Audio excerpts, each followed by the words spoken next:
저는 32살, 동네에서 작은 학원을 운영하는 원장이에요. 학원이 입소문을 타면서 일이 점점 늘어났죠. 문제는 제 체력이었습니다. 학원이 4층에 있어서 급할 때는 계단으로 올라가거든요. 그런데 고작 계단 4층만 올라가도 저승사자가 손짓하는 것 같았어요. 커피 없이는 눈도 못 뜨고 점심 먹고 나면 책상에서 기절하듯 졸았죠. 아이고, 이러다 학원 성공하기 전에 내가 먼저 관두러 가겠네.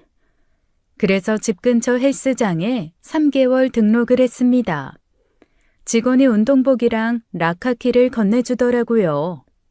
등록비가 아까워서 그날 바로 운동을 시작하기로 했죠. 헬스장 첫날 저는 러닝머신에 올라갔어요.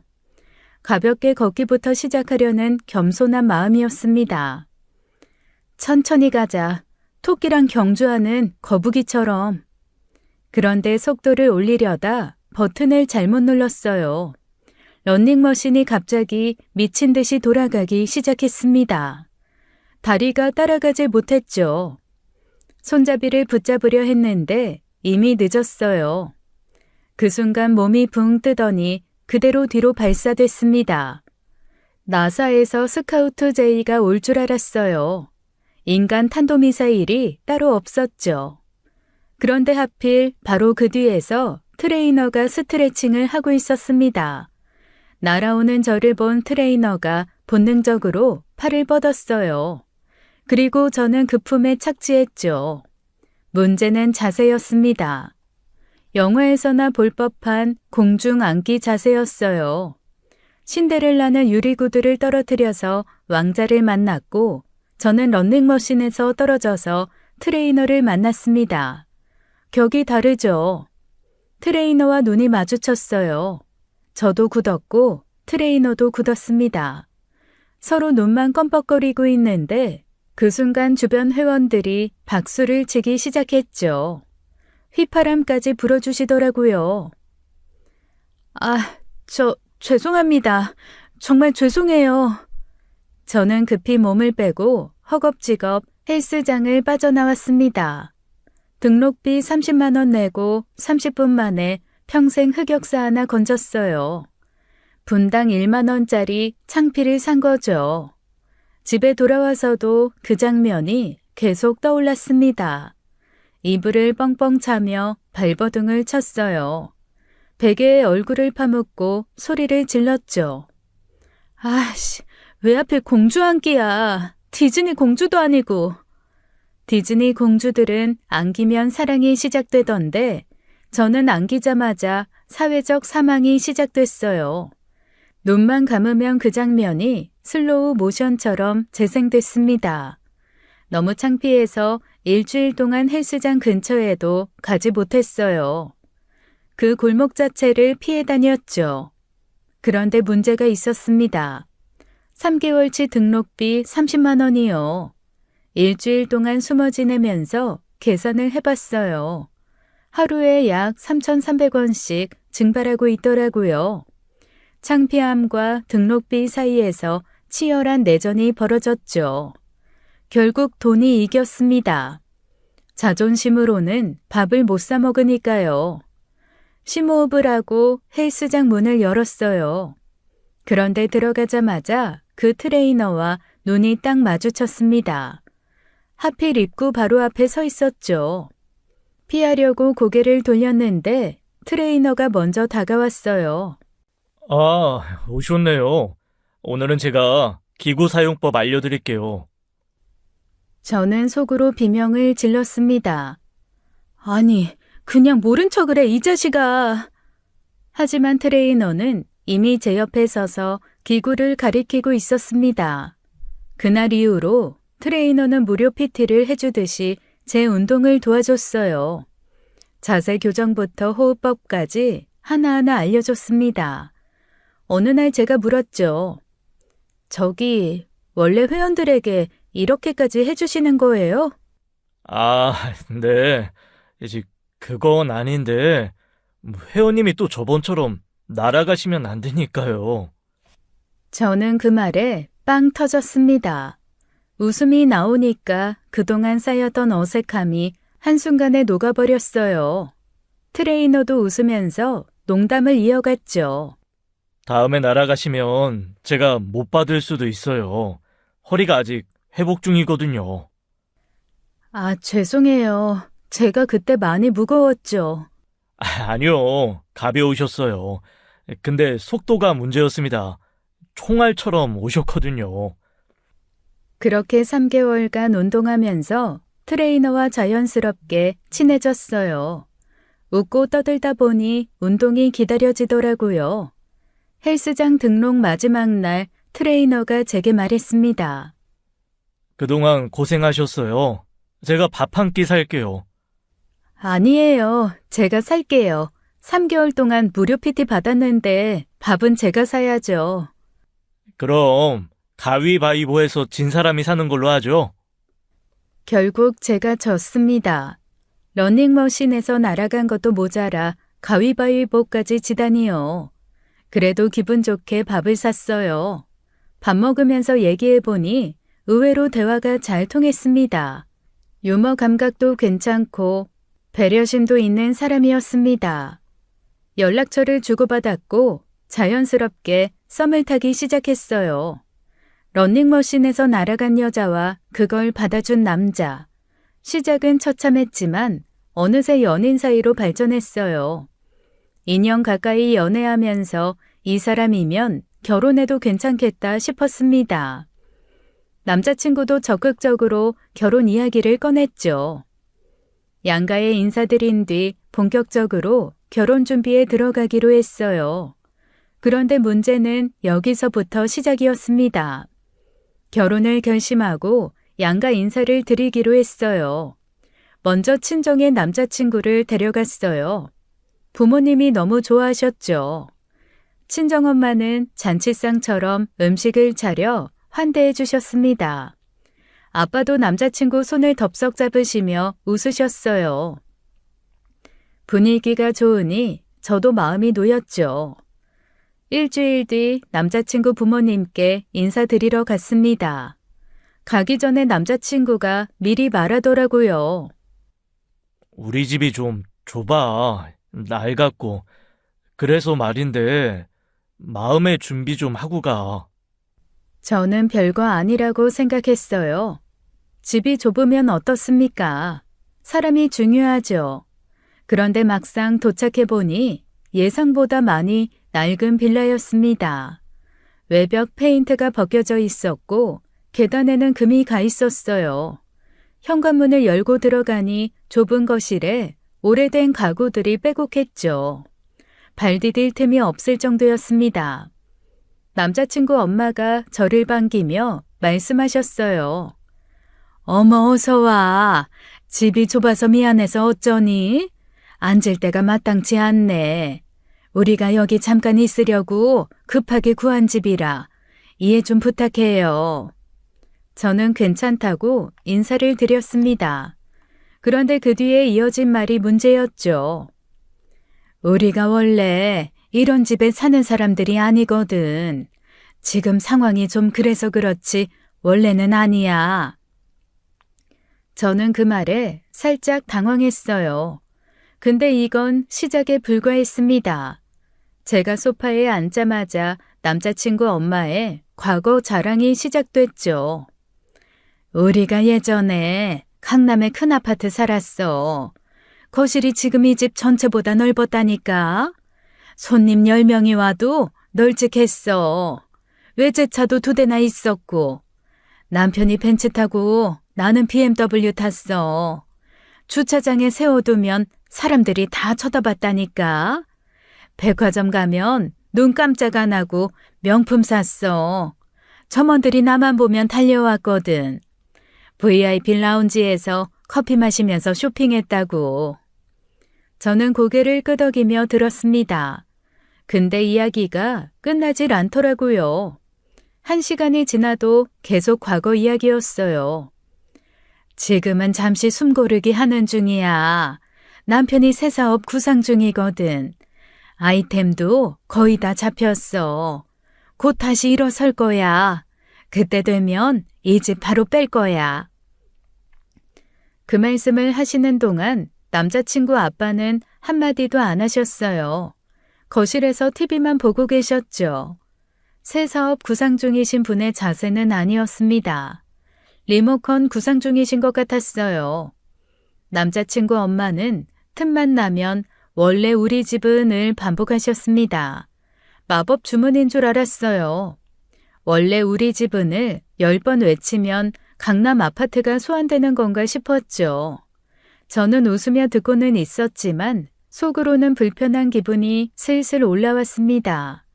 첫인사 자리가 과거 자랑으로만 채워지다니요. 그렇게 2시간이 지나고 인사 자리가 끝났어요. 집으로 돌아오는 길에 머릿속이 복잡했습니다. 인사를 마치고 남자친구가 저를 집까지 데려다 줬어요. 차 안에서 남자친구가 먼저 입을 열었죠. 오늘 엄마가 좀 오버했다. 미안해. 원래 저러시는 분이 아닌데 오늘 유독 심하셨어. 저는 괜찮다고 대답했죠.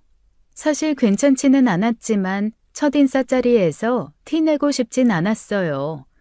남자친구가 한숨을 쉬더니 집안 이야기를 꺼내기 시작했습니다. 원래 우리 아버지가 건설 관련 사업을 하셨거든. 한때는 진짜 잘 나갔어. 강남에 큰 아파트도 있었고 외제차도 여러 대 있었어. 진짜 그때는 부러울 게 없었다니까. 어머니한테 들었어.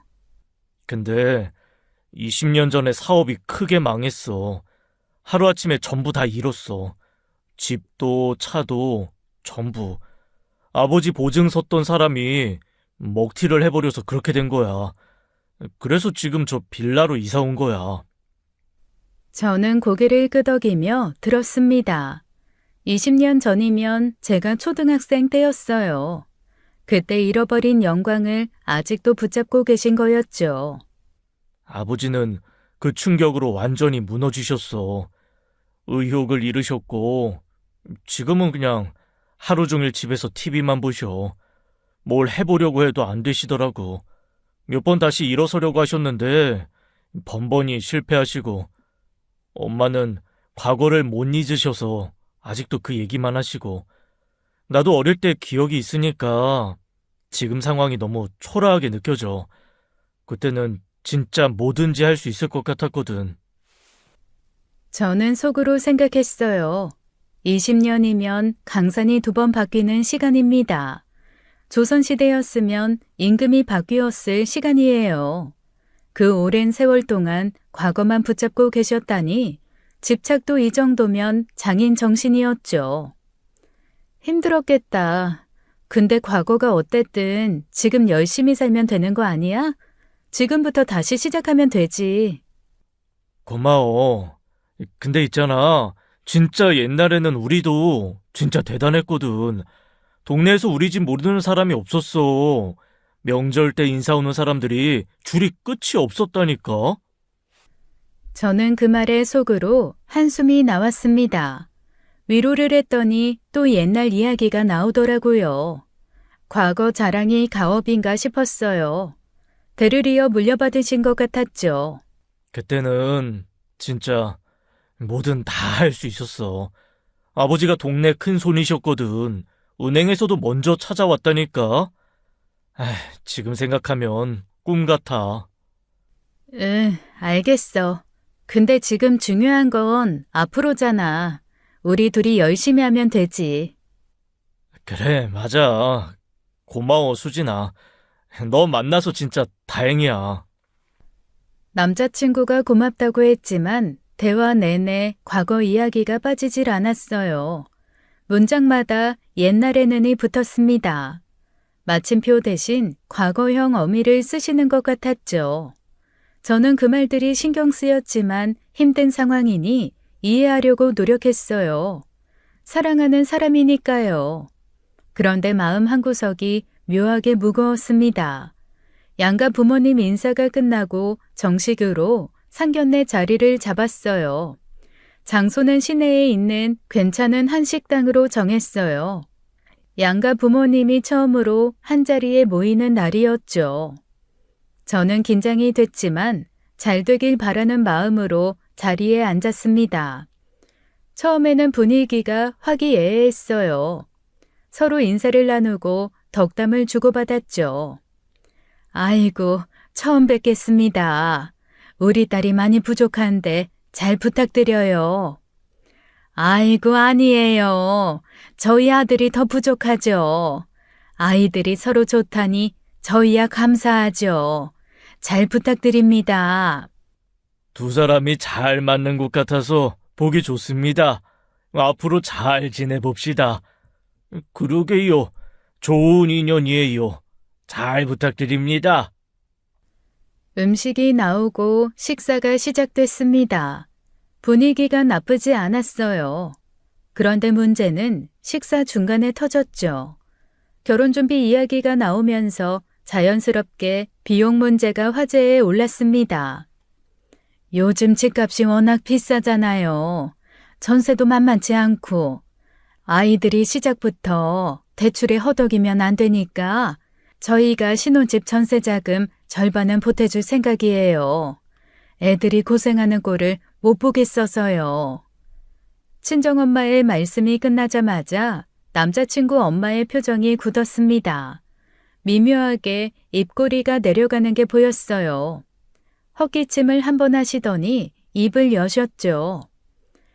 저희는 지금 당장은 지원이 좀 어려워요. 남편이 새 사업 준비 중이라 자금이 다 묶여 있거든요. 사업 아이템이 거의 확정됐는데 거기에 집중해야 해서요. 투자자도 몇 명 만나고 있고요. 저는 속으로 생각했어요.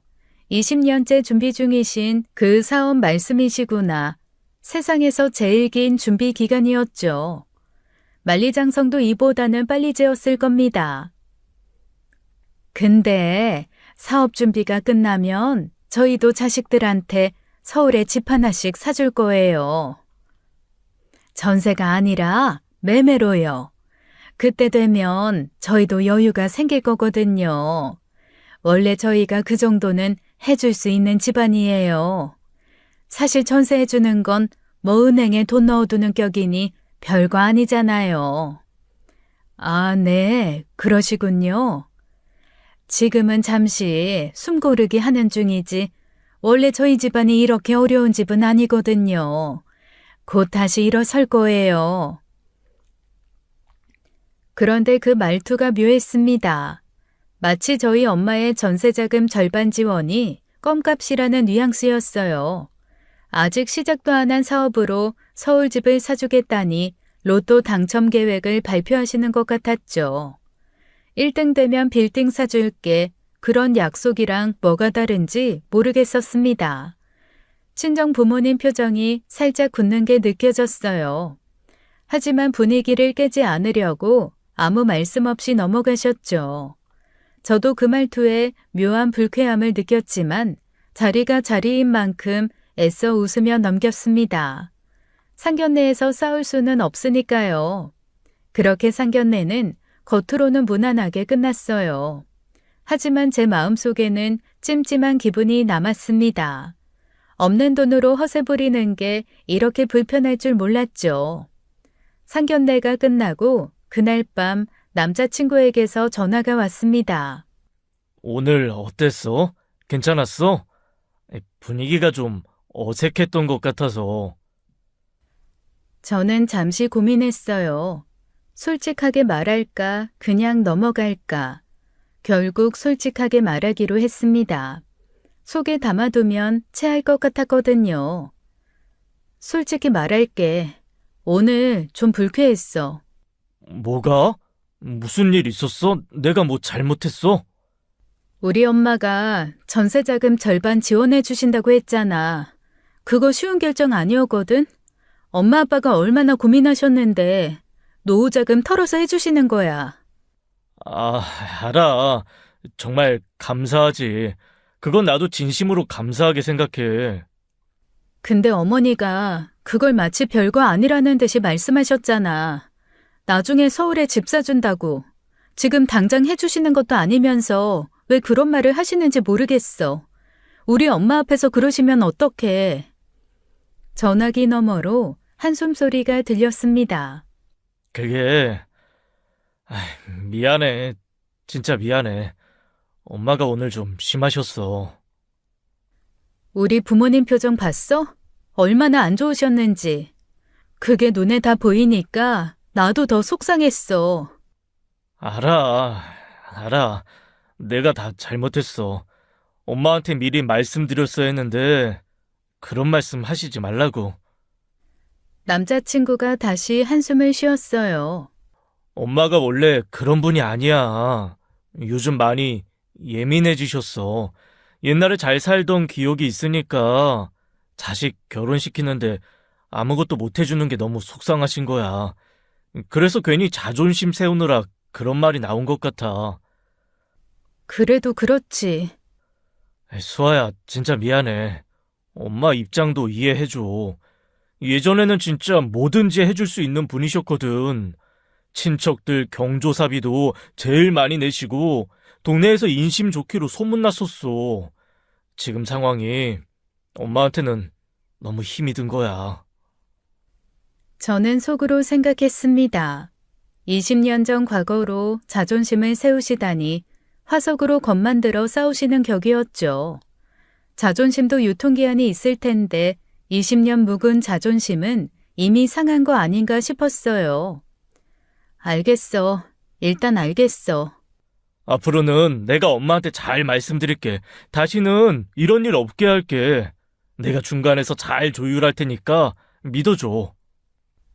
응, 알겠어. 저는 알겠다고 했지만 마음 한구석이 개운하지 않았습니다. 남자친구의 변명이 이해는 됐지만 납득은 안 됐어요. 20년 전 영광으로 오늘의 무례를 덮으려는 게 영 찝찝했죠. 과거는 면죄부가 아니잖아요. 결혼식을 한 달 정도 앞둔 시점에 남자친구 엄마 생신이 다가왔습니다. 마침 친정엄마가 한정식 집을 새로 오픈하셨어요. 직접 레시피를 개발하시고 좋은 재료만 쓰셔서 벌써 단골 손님이 생기고 있었죠. 저는 엄마 가게에서 남자친구 엄마 생신을 대접하면 좋겠다는 생각이 들었습니다. 오빠, 괜찮은 한정식 집 있는데 거기서 어머니 생신 식사하시면 어때? 음식이 진짜 맛있어. 반찬도 다 직접 만들고 재료도 좋은 것만 써. 좋지. 어디인데? 유명한 데야? 시내에 새로 오픈한 곳이야. 분위기도 좋고 음식도 정갈해. 벌써 단골도 생겼대. 엄마 한정식 좋아하시니까 딱이다. 바로 예약해. 생신이니까 좋은 데로 모셔야지. 남자친구 엄마도 한정식 좋아하신다며 흔쾌히 수락하셨어요. 저는 나름 정성껏 준비한 거였습니다. 엄마 가게니까 더 신경 써서 대접해드릴 수 있을 거라 생각했죠. 생신 당일 저와 남자친구 그리고 남자친구 부모님이 한정식 집에 도착했습니다. 남자친구 엄마가 가게 안을 둘러보셨어요. 인테리어도 깔끔하고 분위기도 괜찮았죠. 그런데 남자친구 엄마가 자리에 앉자마자 메뉴판을 펼쳐 가격을 확인하셨습니다. 가격을 본 남자친구 엄마의 표정이 미묘하게 굳어지는 게 느껴졌어요. 남자친구도 옆에서 메뉴판을 보더니 인상을 쓰기 시작했죠. 뭔가 이상한 기류가 흐르는 게 느껴졌습니다. 수진아, 잠깐 나와봐. 할 말 있어. 남자친구가 저를 밖으로 불러냈어요. 무슨 일인가 싶어 따라 나갔습니다. 밖으로 나가자마자 남자친구가 따지듯 물었죠. 여기 1인당 8만 원이야? 진짜 8만 원이야? 왜? 무슨 문제 있어?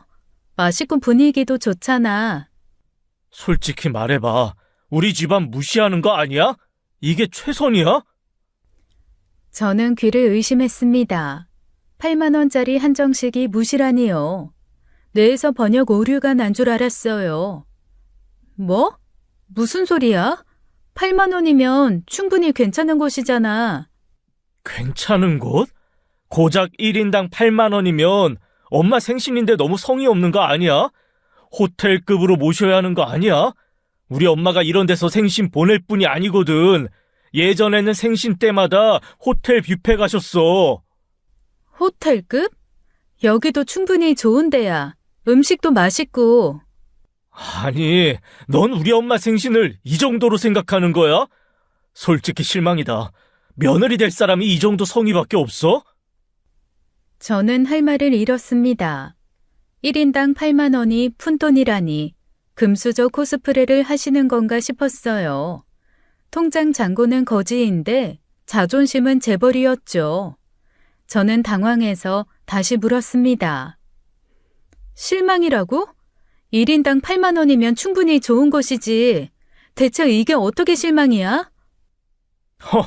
충분히 괜찮아.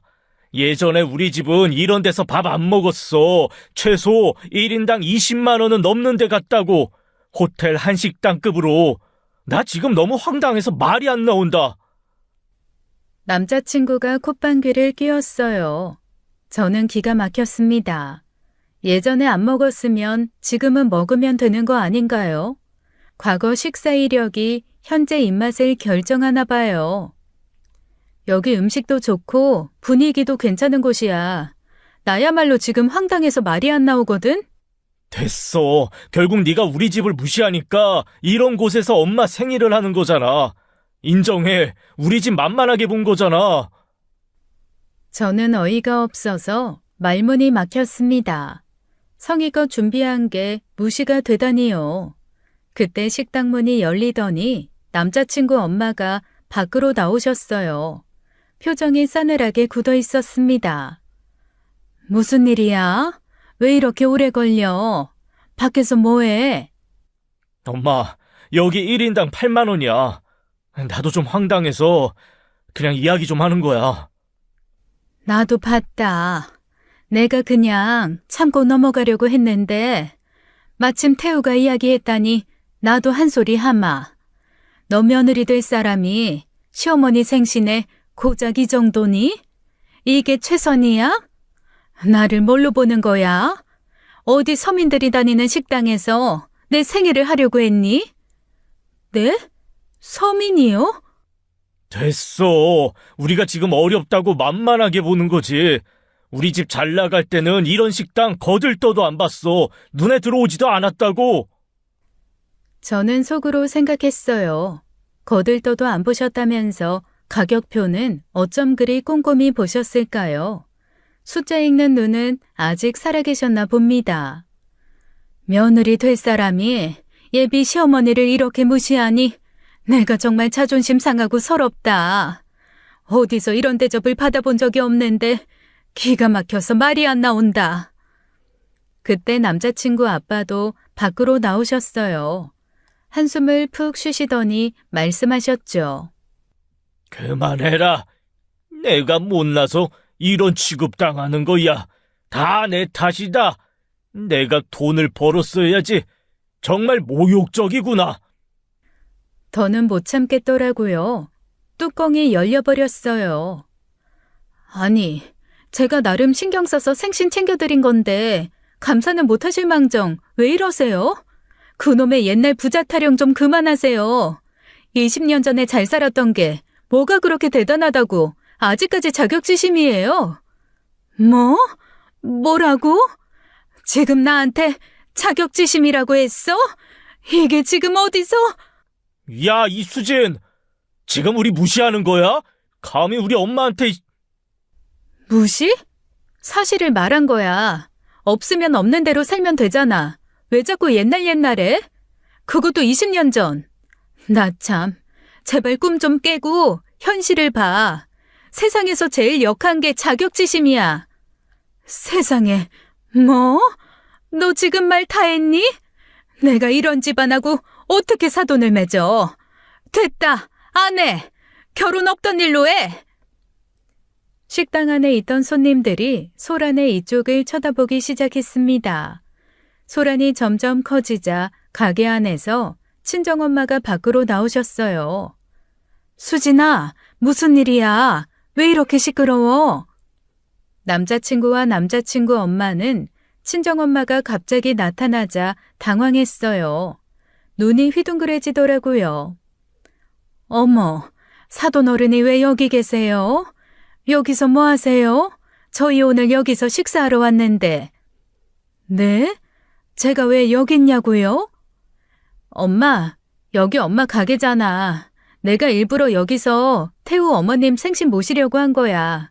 그런데 내가 진짜 어이가 없어서. 뭐? 여기가 어머님 가게야? 그걸 왜 미리 말 안 해? 뭐, 이놈아! 그런 것도 모르고 뭐 하고 있었던 거야? 남자친구와 남자친구 부모님의 표정이 굳었습니다. 방금 전까지 푼돈 식당이라고 무시하던 그 식당이 저희 친정엄마 가게라고 하니까요. 세상에 이런 반전이 없었어요. 드라마 작가도 이런 전개는 안 쓸 겁니다. 너무 자기적이라고요. 하지만 남자친구 엄마는 금세 표정을 추스르셨어요. 자존심이 목숨보다 소중하신 분이었죠. 아, 그래요? 여기가 사돈어른 가게였어요? 그건 몰랐네. 그런데 이 정도 크기 가게면 월세가 장난 아닐 텐데 괜찮으세요? 요즘 경기 안 좋잖아요. 식당들이 얼마나 어려운데요. 네? 이러다 장사 안 되면 어쩌려고 이런 무리한 사업을 하신 거예요? 망하면 우리 아들만 힘들어지는 거잖아요. 솔직히 걱정이 되네요. 사돈어른 생각해서 드리는 말씀이에요. 저는 그를 의심했습니다. 방금 전까지 8만 원짜리 식당이라고 무시하시더니 이제는 망할 걱정을 해주신다고요? 걱정인 척 비아냥거리시는 거였죠. 자격지심이 걱정이라는 가면을 쓰고 나타난 거였습니다. 친정엄마가 어이없다는 표정으로 저를 보셨어요. 수진아, 무슨 상황이야? 설명 좀 해줘. 사돈이 왜 이렇게 화를 내시니? 저는 지금까지 있었던 일을 간략하게 설명해 드렸습니다. 8만 원짜리 식당이 무시라는 것, 호텔급으로 모셔야 한다는 것, 옛날에는 이런 데서 밥 안 먹었다는 것까지요. 친정엄마의 표정이 싸늘하게 변했습니다. 남자친구 엄마를 똑바로 쳐다보셨죠. 이보세요. 월세 걱정은 안 하셔도 됩니다. 이 건물 제 소유예요. 월세 안 내거든요. 제가 건물주입니다. 그 말이 떨어지는 순간 남자친구와 남자친구 엄마의 얼굴이 새하얗게 질렸습니다. 피부 미백 광고를 찍을 수 있을 정도였죠. 20년 전 강남 부자였다던 분들이 현재 건물주 앞에서 굳어버렸어요. 과거 시제가 현재 시제를 이길 수 없다는 걸 몸소 보여주셨습니다. 건물주라는 말이 떨어지자마자 남자친구 엄마의 태도가 180도 바뀌었습니다. 방금 전까지 큰 소리 치던 사람이 맞나 싶을 정도였어요. 변신 속도가 어찌나 빠르던지 변신 로봇도 울고 갈 수준이었죠. 아이고 사돈어른, 제가 잠시 흥분해서 실수했어요. 진짜 죄송해요. 제가 요즘 너무 예민해져서 그랬어요. 한 번만 봐주세요. 네? 제가 원래 이런 사람이 아니에요. 아이고, 근데 가게 진짜 잘 꾸미셨네요. 인테리어가 너무 고급스러워요. 음식도 보니까 너무 훌륭해 보이고. 역시 사돈어른 안목이 남다르시네요. 이런 건물을 가지고 계셨구나. 대단하세요, 정말.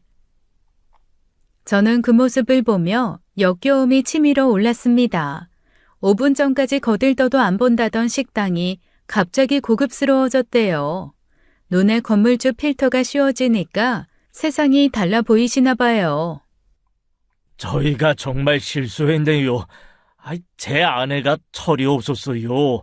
옛날에 부잣집 산모님으로 살았으니 다 제 불찰입니다.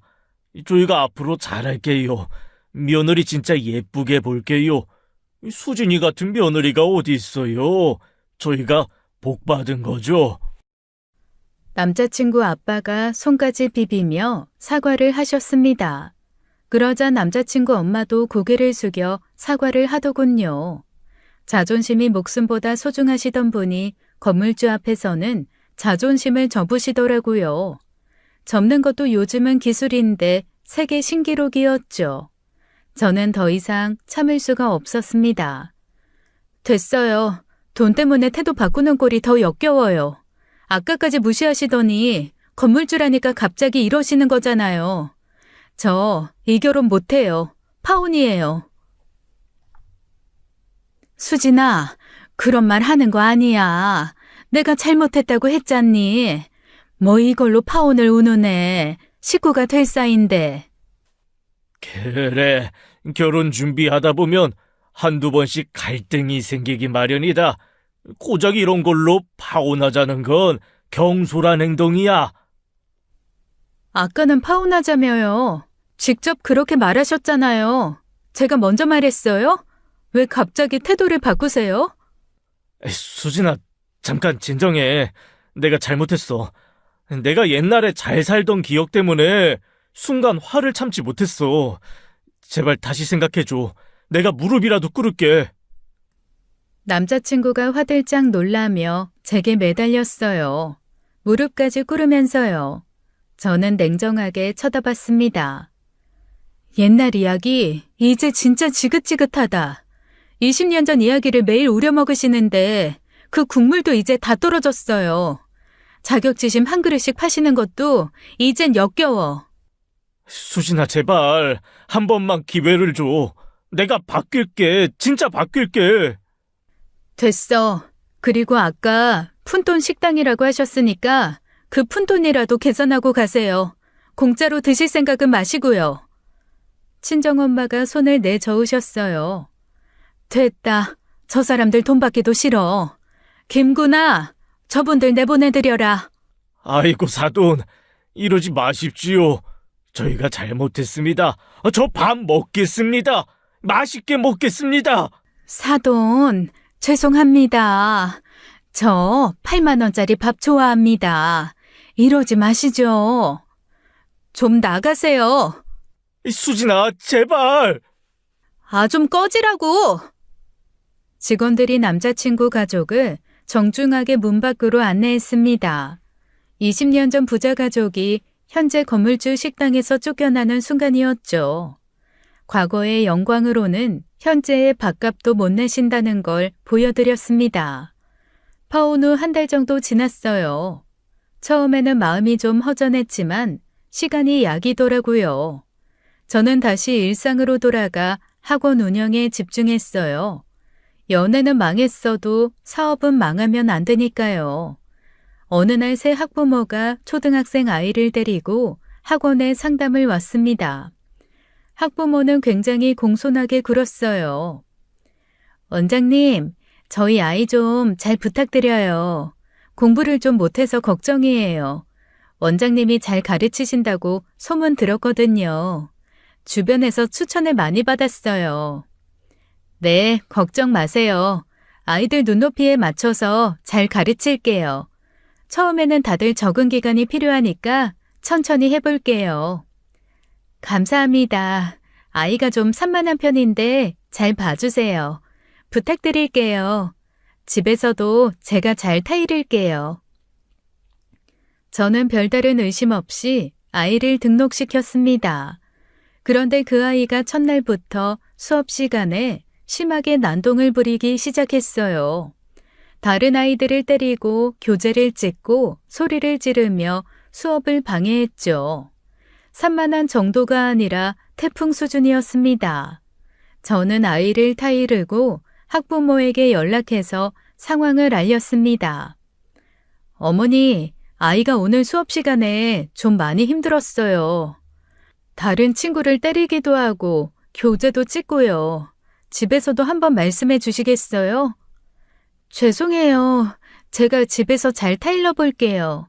다시는 안 그러게 할게요. 원장님, 속 썩여서 정말 죄송합니다. 네, 부탁드려요. 다른 아이들도 있어서 조금 걱정이 되거든요. 학부모는 알겠다고 했지만 아이의 행동은 전혀 나아지지 않았어요. 오히려 날이 갈수록 난동이 더 심해졌습니다. 거의 아동 깡패 수준이었죠. 다른 학부모들 항의가 들어오기 시작했어요. 원장님, 우리 애가 그 아이한테 맞았다는데요? 이거 어떻게 된 거예요? 볼이 빨개져서 왔어요. 죄송합니다. 제가 주의 깊게 살피고 있는데 해당 아이 학부모님께도 말씀드렸어요. 정말 죄송합니다. 계속 이러면 우리 애 빼야 할 것 같아요. 학원 가서 맞아서 집에 오면 어떡해요? 공부하러 보낸 건데. 저는 여러 차례 경고했지만 그 아이는 교정되지 않았습니다. 결국 결단을 내렸어요. 어머니, 죄송하지만 말씀드릴 게 있어요. 아이가 계속 이러면 다른 아이들 수업에 지장이 있어서요. 남은 원비 전액 환불해 드릴 테니 다른 학원 알아봐 주세요. 아, 네, 알겠습니다. 죄송해요. 제가 아이를 잘 못 가르쳤네요. 학부모는 조용히 아이를 데려갔습니다.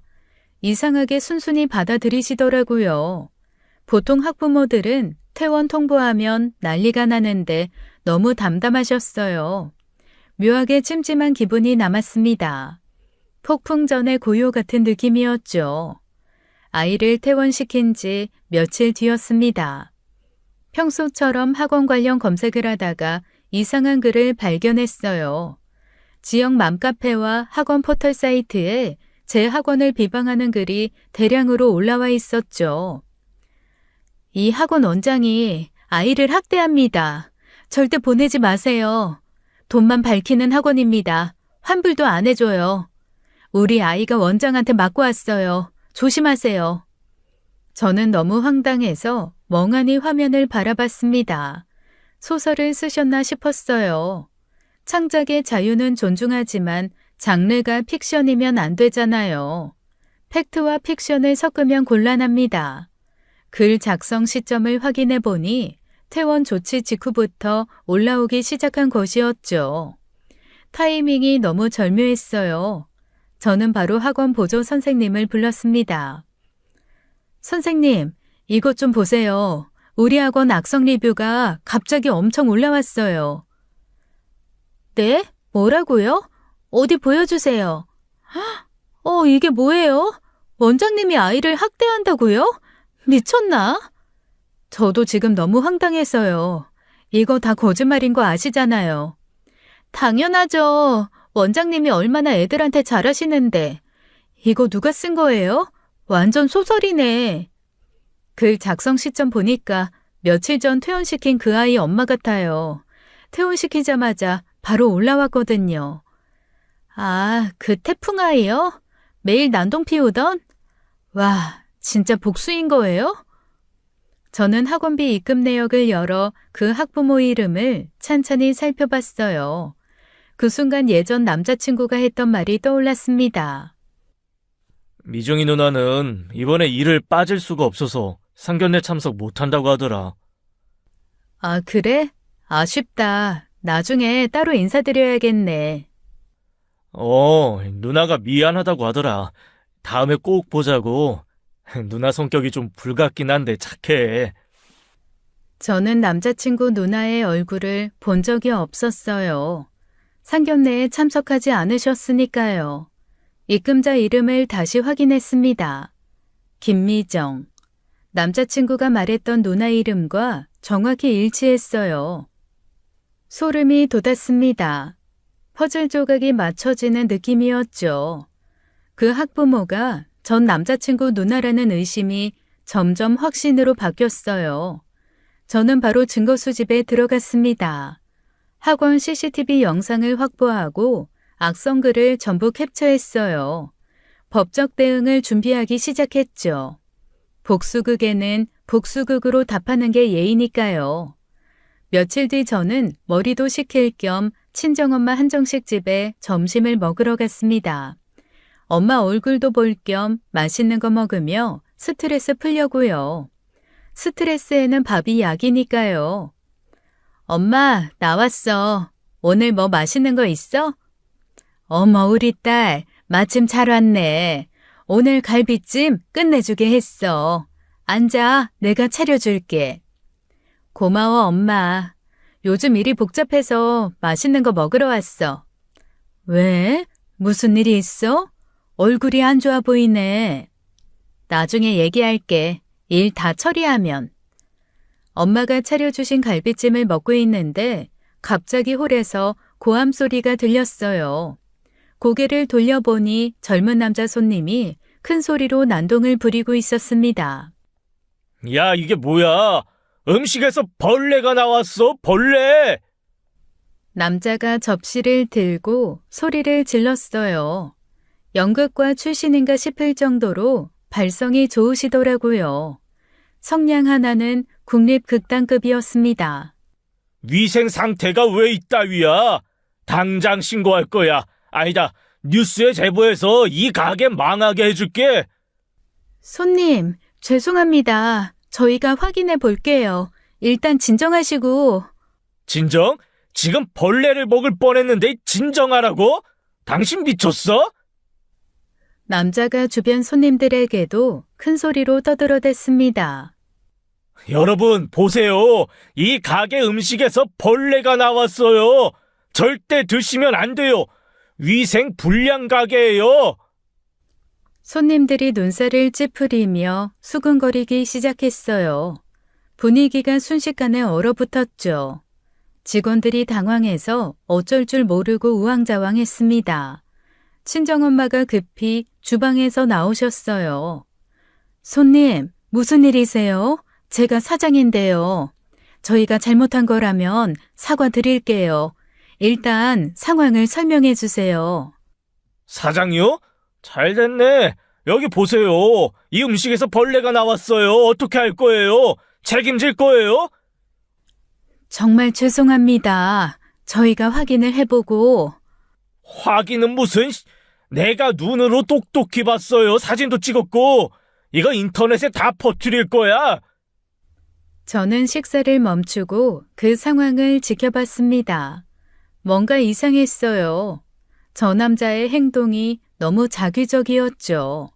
진짜 벌레가 나왔으면 저렇게 침착하게 소리를 지를 수가 없거든요. 보통은 기겁하면서 접시를 밀어내지 접시를 들고 식당 투어를 하지 않습니다. 마치 대본을 읽는 것처럼 매끄러웠어요. 단순한 진상이 아니라 의도적인 것 같다는 생각이 스쳐 지나갔습니다. 저는 엄마에게 조용히 다가갔어요. 엄마, 저 남자 행동이 너무 이상해. CCTV 확인해보자.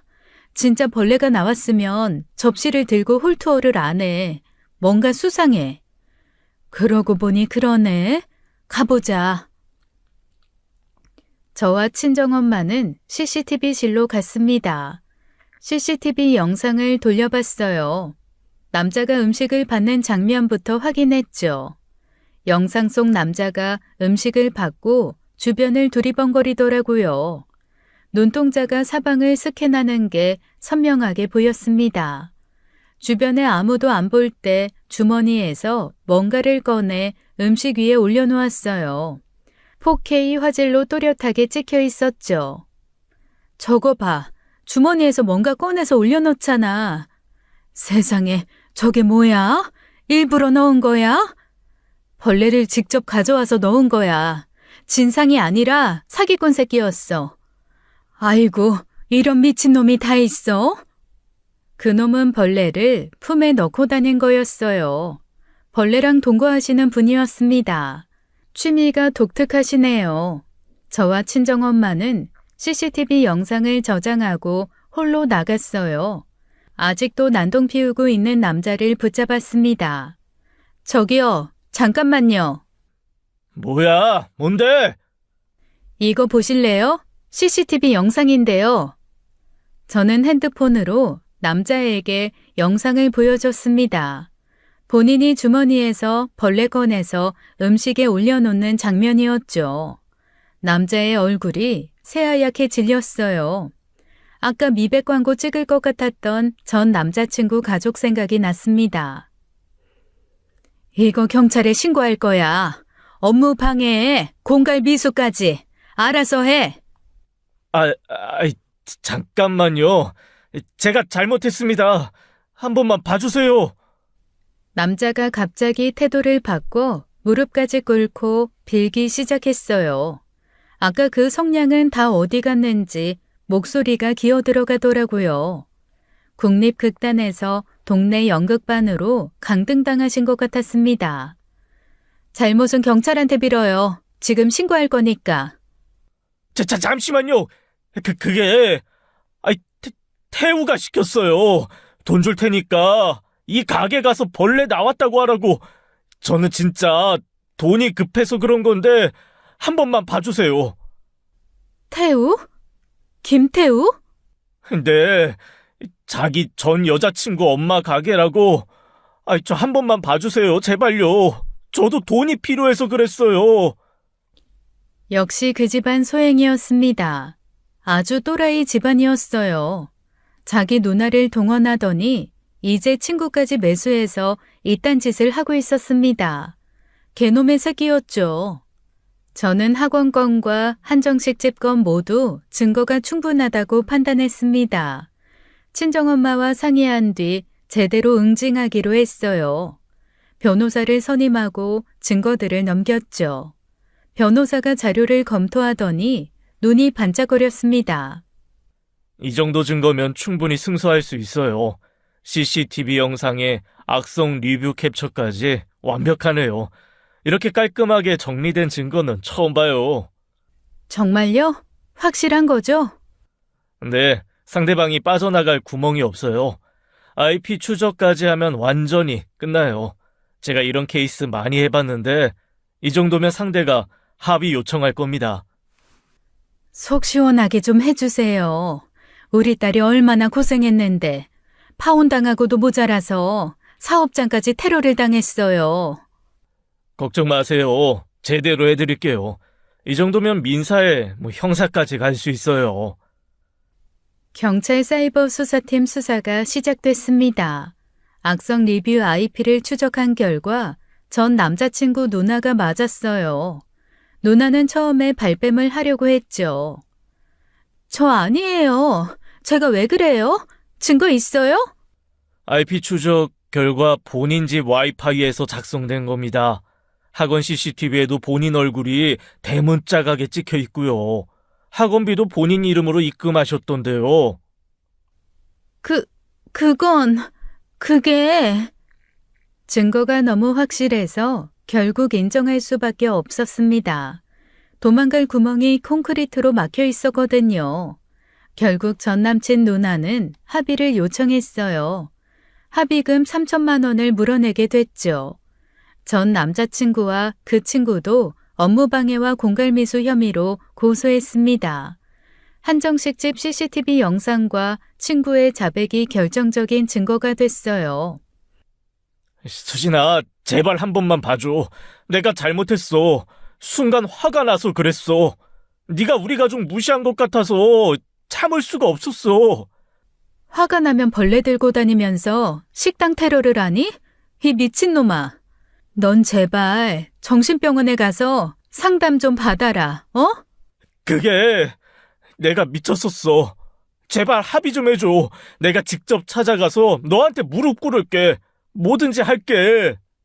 그래, 너 미쳤다고. 그러니까 제발 좀 치료받으라고. 그리고 무릎은 이미 전에도 꿇으셨잖아. 그런 거 잘하는 것 같으니까 법정에서 판사님한테도 또 꿇으시면 되겠네. 수진아, 진짜 부탁이야.